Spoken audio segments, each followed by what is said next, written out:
हमारे यहाँ एक बहुत बड़ा मसला ये भी है कि हम दूसरों की मिस्टेक्स से तो शायद कम सीखते हैं, दूसरों की गलतियों से तो कम सीखते हैं, लेकिन अगर कोई शख्स किसी एक खास तरीके पे अमल करते हुए कामयाब हो जाए और उसके बाद 2-3 और लोग भी कामयाब हो जाएं, तो हमारे लिए स्टैंप लग जाती है कि भाई यही तरीका है, इसके ऊपर अमल करते हुए इसी तरह से हम कामयाब हो सकते हैं।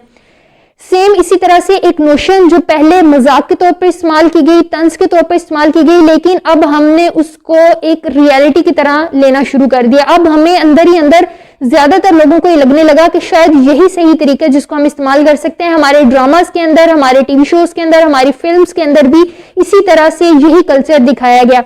गया कि अगर किसी शख्स को रिलेशनशिप में नाकामी होगी, अगर कोई मोहब्बत में नाकाम हो जाएगा, किसी आशिक का दिल टूट जाएगा, उसके बाद वो इंतकाम लेने के लिए या उस कंडीशन से निकलने के लिए सीएसएस करता है, कोई बड़ा ऑफिसर बन जाता है, बहुत बड़ी कामयाबी हासिल करता है और इस तरह से उसकी जो जिंदगी है वो बेहतर हो जाती है। लेकिन क्या ये तरीका है जिसके जरिए सबको कामयाबी मिल सकती है? तो जवाब है नहीं। ये 1-2 लोग हैं, 1-2 एग्जाम्पल्स हैं जो हम देखते हैं। ज्यादातर लोग इस तरीके से कामयाब नहीं होते, वो बल्कि मजीद उनकी जिंदगी अबतर होना शुरू हो जाती है जब वो ठुकराए जाते हैं, जब उन्हें नाकामयाबी मिलती है।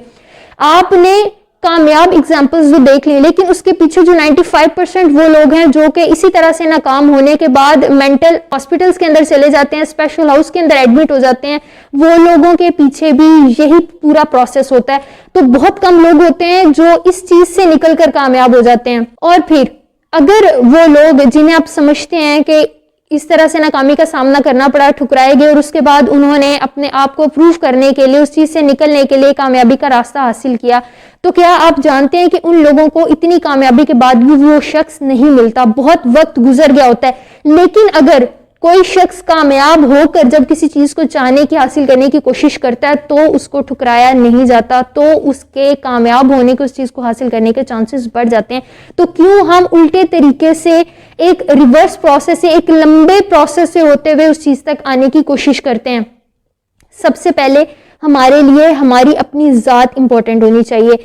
और हमारे यहाँ वक्त गुजरने के साथ साथ एक ट्रेंड भी आ गया कि यूनिवर्सिटी लाइफ को इस रिलेशनशिप की लाइफ के साथ बहुत ज्यादा कनेक्ट कर दिया गया है। बच्चे, स्टूडेंट्स इस लाइफ के अंदर ज्यादा इंटरेस्ट लेना शुरू कर देते हैं, इर्द गिर्द के माहौल को देखते हुए, सुनते हुए इन चीजों के बारे में। लेकिन उनको ना ही तो ये बताया जाता है, ना ही समझाया जाता है कि लाइफ गुजारने का एक पूरा प्रोसेस है, लाइफ गुजारने का एक मेथड है जो कि बताया गया। अगर हम किसी भी चीज को वक्त से पहले, सही टाइम से पहले हासिल करने की कोशिश करते हैं, तो हमें नाकामयाबी ही होती है। हम ना ही तो उस चीज को हासिल कर सकते हैं, ना ही अपनी जिंदगी को बेहतर बना सकते हैं। जैसे कि अगर कोई शख्स मर रहा हो, किसी की जिंदगी खत्म हो रही हो, तो उसको उस वक्त पानी की जरूरत होती है, उसको उस वक्त खाने की, खुराक की जरूरत नहीं होती, उसके लिए पानी इंपॉर्टेंट होता है सबसे पहले। इसी तरह से जिंदगी में कामयाब होने के लिए भी सबसे पहला पॉइंट, सबसे पहली स्टेज होती है जी सर्वाइवल। हमारा अपना सर्वाइवल बहुत जरूरी है, हमारा फाइनेंशियल स्टेटस बहुत जरूरी है, हमारी वैल्यू और वर्थ का पढ़ना बहुत ज्यादा जरूरी है, हमारा करियर बहुत ज्यादा जरूरी है। और ये क्यों जरूरी है इसके बारे में भी बात करते हैं। और दूसरा जो स्टेप होता है वो होता है जी सिक्योरिटी का। उसके बाद इस सिक्योरिटी से यहाँ आप मुराद लें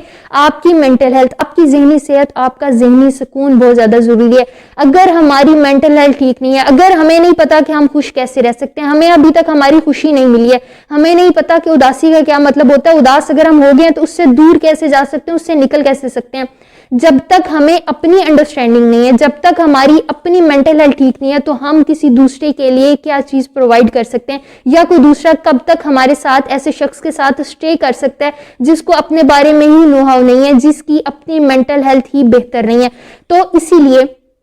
जब हम कोई चीज अचीव करके, फाइनेंशियल स्टेटस अपना मेंटेन करके, अपना करियर मेंटेन करके, 6-7 साल अपने ऊपर इन्वेस्ट करके किसी दूसरे की तरफ जाते हैं, तो इन सालों के अंदर आपको अपने बारे में नॉलेज पता चल जाता है, अपने बारे में बहुत सी इंफॉर्मेशन पता चल जाती है, आपको पता चल जाता है कि आपके इंटरेस्ट क्या है, आपको पता चल जाता है आपको किस चीज से खुशी मिलती है, आपको पता चल जाता है कि लोगों को खुश करने के लिए कौन सी चीज जरूरी होती है। आपका प्रैक्टिकल नॉलेज, एक्सपीरियंस बहुत ज्यादा बढ़ गया होता है। अगर कभी आप लोगों ने नोट किया हुआ, जब हम अपनी स्टूडेंट लाइफ के अंदर होते हैं, जब हम स्टडी कर रहे होते हैं, उस दौरान हमारे इंटरेस्ट चेंज होते रहते हैं, हमारे एम्स एंड गोल्स चेंज होते रहते हैं। हमें आज कोई शख्स सही लग रहा होता है, कल को हमारा दिल उससे उड़ जाता है, हमें वो शख्स बेहतर नहीं लग रहा होता, क्योंकि ये लर्निंग फेज होता है, ये वो फेज होता है जिसके अंदर हम अपने बारे में अभी सीख रहे होते हैं। इसलिए सबसे ज्यादा बेहतर तरीका ये होता है कि अपने आप को स्ट्रॉन्ग करके मेंटली भी, फिजिकली भी, फाइनेंशियली भी, सोशली भी, हर लिहाज से अपने घर वाले पहले रिलेशनशिप को स्ट्रॉन्ग करके, हर लिहाज से खुद को स्ट्रॉन्ग करके अगर हम उस रिलेशनशिप की तरफ जाते हैं या उस न्यू लाइफ की तरफ जाते हैं,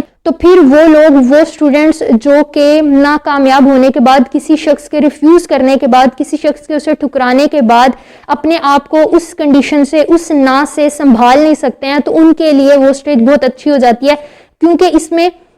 एक तो किसी दूसरे के आपको रिफ्यूज करने के चांसेस बहुत कम हो जाते हैं, दूसरा आपको संभालना आ जाता है खुद को, आपको पता चल जाता है कि कौन सी चीज आपके लिए बेहतर है, किस तरीके से आप अपने आप को, इस सिचुएशन को आप हैंडल कर सकते हैं। तो आपके सर्कमस्टेंसेस, आपके सोचने का नजरिया तब तक बहुत बदल गया होता है, आपको चीजें पढ़ने का, चीजें समझने का सलीका आ गया होता है। तो कोशिश करें कि जब भी आप लोग अपने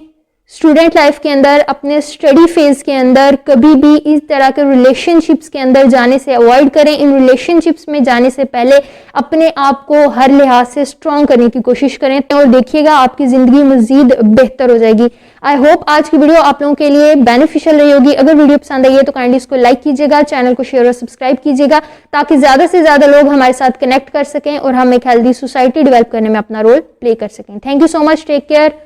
अल्लाह हाफिज।